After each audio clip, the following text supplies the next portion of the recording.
Grüezi YouTubers, here is the guy with the Swiss accent. What if your IoT device would behave like your smartphone or PC? You select an app in some place like Google Play and your smartphone downloads and installs it directly from the net over the air. And in addition, it would also update to a new version if appropriate. In video number 78, I introduced such a new concept, the IoT App Store. Today, I will go a step further and will introduce the publicly available IoTAppStory.com service. Every app has its own story. The first version was not easy to be implemented. Viewers asked me about a simplification and I promised it as a Christmas gift. Fortunately, I got help from Ono, also one of my viewers. He is a web developer. Together, we now can present our 2016 Christmas gift, the official launch of IoTAppStory.com. Of course, we hope that we will write history. Please keep in mind that this is a hobby project and its first version. So, if you find errors or possibilities for enhancements, feel free to post a comment. In the past, I published all my sketches for the ESP8266 on GitHub. You had to download them, sometimes install additional libraries, compile it, and upload it to your devices. And make sure, if you installed it in an awkward place, that you are able to update it over the air. From today on, you can just log in to IoTAppStory.com, select your board and the sketch you want, and press a button for about 3 seconds.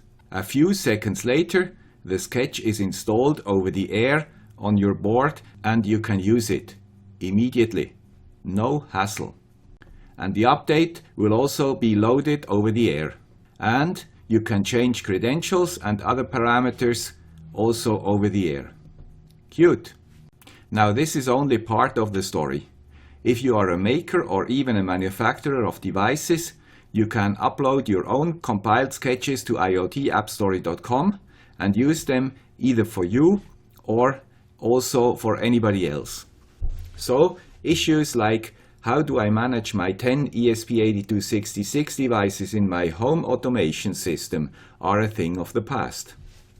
But let's start with explaining the concept and the parts. Since a few months, the ESP8266 can load its programs from a web server. This is the functionality we use for IoTAppStory.com. If we create a sketch just for us and one device, we include the Wi-Fi and other credentials and other parameters like web services or names of devices directly in our sketch. All ESP8266 example sketches are done like that. This works perfectly if we want to use the sketch just for us and only for one particular device in our home. If we have more than one device, we have to give each a different name and maybe we want to change their relationship later on.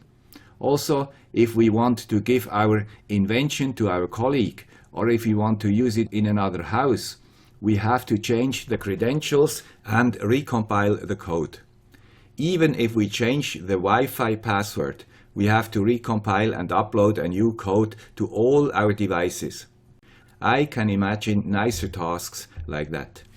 This is why a library was introduced, the Wi-Fi Manager. With this library, you can create code where you can change credentials with your browser on the smartphone or the PC. You can also change other constants of your device if you want. IoTAppStore.com uses a fork of this library to do exactly that. This is the second important part of the infrastructure. Summarized, you get code examples you can use for your own projects, which includes all the needed functionality to separate code from data, to download and update sketches over the air, and change credentials and parameters using your browser or smartphone. And of course, you can use this without having your own web server.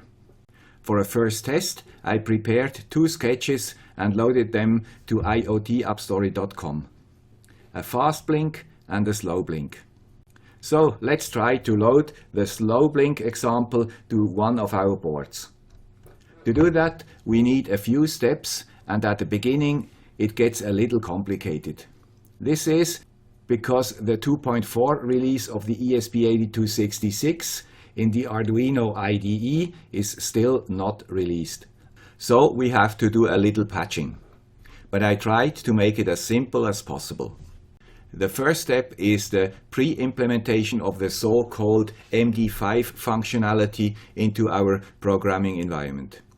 Please select Directory C, Users, Your User, App Data, Local, Arduino 15, Packages, ESP8266, Hardware, ESP8266.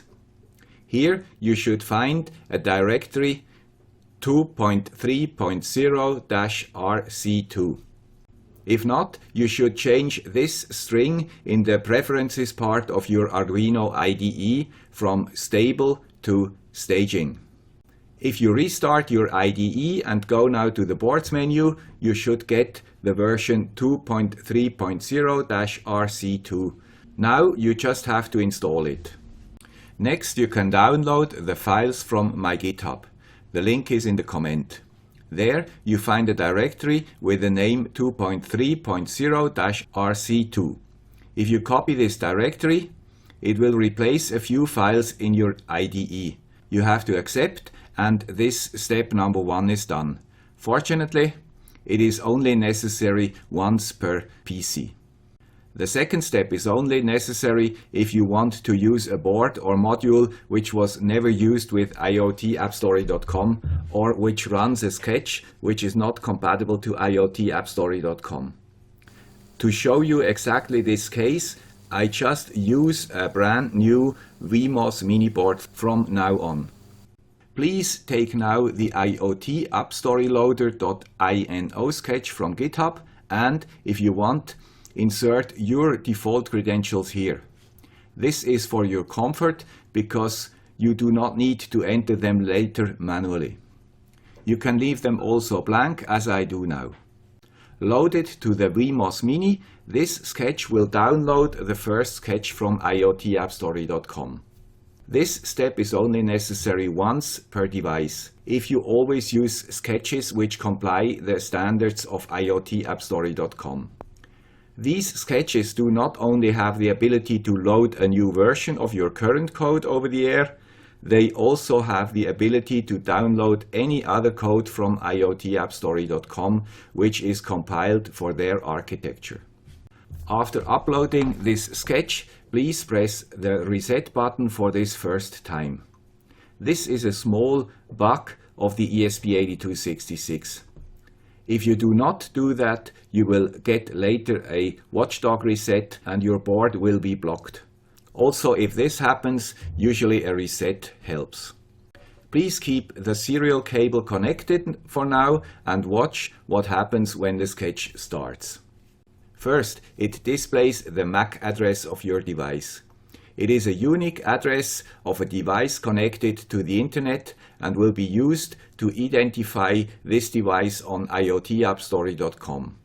Next, it creates an access point with the name initloader. If we connect to this network, a splash screen opens up and we should see this screen. If not, please enter the address 192.168.4.1. If we go now to the Info tab, we also find the station MAC address and can copy it for later usage. In the Configuration tab, we see all constants to be filled in. Fortunately, the information for the IoTAppStory.com are already taken from the default. The Wi-Fi credentials, however, have to be entered here, because we did not supply default values. You just select an available network, enter the password and press Save.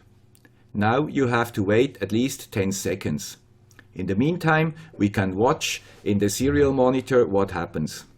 If you get a message, failed to connect, your credentials were wrong. After that 10 seconds, we press this link to check how it went. We see now that the ESP is also connected to our local Wi-Fi network. Everything okay. Now we just press Exit Portal and the configuration is saved in the EEPROM, as we see in the serial monitor. We see also that the loader cannot load any sketch. This is because we did not define what to load. Because this step is needed for all fresh boards, you might just load a few more boards for future usage. So step 2 is finished and we can go on to step number 3. We have to enter the information about our board into IoTAppStory.com. We go to IoTAppStory.com and if you not have an account, create one. It is free of charge for hobby usage. Then you open up the control panel and you go to Devices. Because I just created a new account, there are no devices available. So we have to add one or more new devices. You can give the boards a name and even upload a picture for easier reference. Maybe you give it a name like Blue Wemos Mini and put a blue point on the Wemos board. Or you use a device which is already built into one of your projects. I name mine now Blue Wemos. Next, you select the board type and enter the MAC address which was copied before. The other fields are optional. Press Save and you are done. If you want to enter more than one device, press Save +1 and you can immediately enter the next one. Currently, the new device is offline and we have to set it online. Now we can use it for our project. Because the SlowBlink app is already available on the platform, we can directly start our first project using our device. We add a new project in the Projects rider and give it also a name. Also here you can upload a picture for your project. The project itself brings the device and the app together. So we select the newly created device and the app we want to be loaded. If we press now Save, we just have to set this project online and we are ready to go. Later on, we will need a flash button. Unfortunately, the Wemos has no such button. So I add a small one between GPIO 0 or D3 and ground. I also had to add a 100 nanofarad capacitor to debounce the button. The value of the capacitor is not critical. For the last step, we reset the Wemos Mini. Serial is still visible and we can see and understand what happens. In the future, of course, we will not need a serial connection anymore. The OTA upload starts automatically. This is because the infrastructure detected a difference between the sketch stored on your device and the sketch defined in IoTAppStory.com. After a while, the ESP reboots and the downloaded sketch starts to run. But unfortunately, the LED does not start to blink. This is because I wrote the sketch in a flexible way. You can select the pin for your LED after downloading of the sketch. So your colleague could use a different pin than you. And because I did deliberately not enter a default pin, pin 8 or GPIO 15 is selected. Now you have to press the flash button we built before for more than 6 seconds and the Wemos enters directly into configuration mode and starts again its network. This time its name is SlowBlink. If the sketch only would need Wi-Fi credentials, you would be good to go without this step, and the Wemos would have started directly with blinking. But now we have to connect to the SlowBlink network and enter the configuration again. Now you see the new field Blink pin, and you can enter D0 to D7. If you enter a wrong string, or if you enter D3, which is the flash button, pin D8 will be selected. The rest of the fields are okay for now. After Save, we again wait for the 10 seconds and then press Exit Portal. Only after this action also the pin definition is stored in EEPROM for future usage. If you do not wait for the 10 seconds, it might not work properly. The board reboots now automatically and starts with a new sketch. We see it in the serial monitor. Because we choose the internal LED, it starts to flash. If you press the flash button for 3 seconds, the sketch again checks IoTAppStore.com. But because the MD5 sum of the sketch on your board and in IoTAppStore.com is the same, no download is initiated this time. You find a few other example files like the SON-OFF receiver and the SON-OFF sender files of video number 97 and the IFTTT button from video number 101. The SON-OFF receiver has to be loaded on a SON-OFF device with 1 MB flash, the other two on a Node MCU or on an ESP12E module with 4 MB. This is the end of this episode. In a later episode, I will show you how you can build your own projects using this infrastructure. I hope this video was useful or at least interesting for you. Merry Christmas!